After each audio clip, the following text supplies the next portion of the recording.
Karong adlaw ang kulminasyon sa 23rd araw ng Digos nga gitambungan ni Vice President Inday Sara Duterte. Atong sayron ang mga katikaran diha sa Digos City, pinaagi sa report ni Argil Relator live. Argil. Yes, Sara, gidayeg Vice President Sara Duterte ang nahimong kalambuan nga tagamtaman sa syudad sa Digos sulod na sa 23 ka tuig isip usang component city sa Davao del Sur. Ug syempre dili pwede matapos ang selebrasyon sa araw ng Digos kung dili nato matilawan ang lami ang lechon nga libreng gipakaon sa katawhan.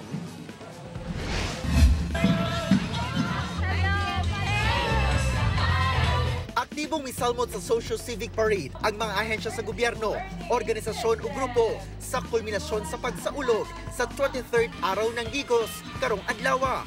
Guest of honor and speaker sa selebrasyon si Vice President Inday Sara Duterte.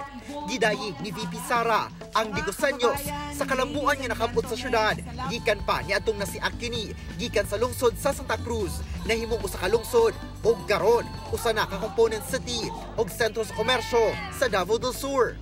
Ang kasaysayan sa Digos naglatay sa kaisog sa katawhan nga nagtukod niini og kiniangay lamang nga magpadayon nga maglatay sa mga kabataan nga maoy sumusunod nga mudumala ug mupanday og bag-ong kasaysayan sa syudad. Gipahinumdum sab ni VP Sara ang kamahinungdanon sa pag-invest sa edukasyon, pagbatok sa kriminalidad, drug addiction, insurensiya ug terorismo. Giparayag sab niini ang suporta sa gobyerno sa kababayen-an ug sakop sa LGBTQIA community pinaagi sa pagtabang nga makanegosyo.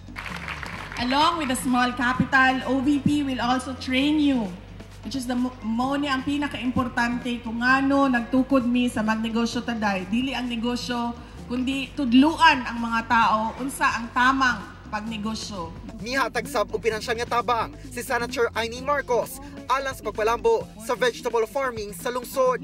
So today I'd like to hand out to the Mayor Joseph the amount of 5 million pesos to start the vegetable marketing and make certain that we finally have a trading post.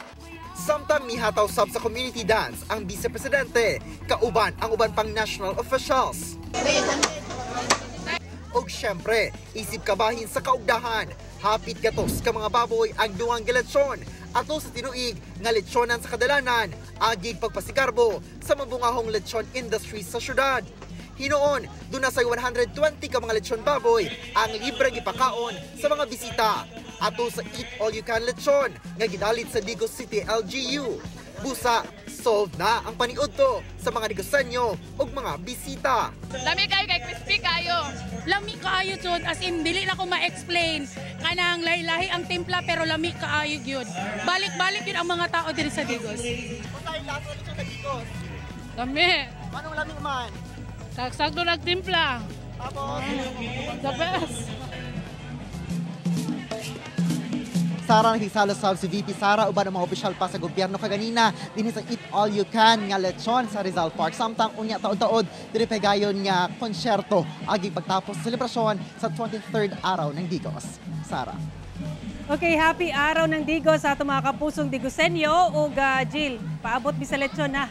Daghang salamat Argil Relator.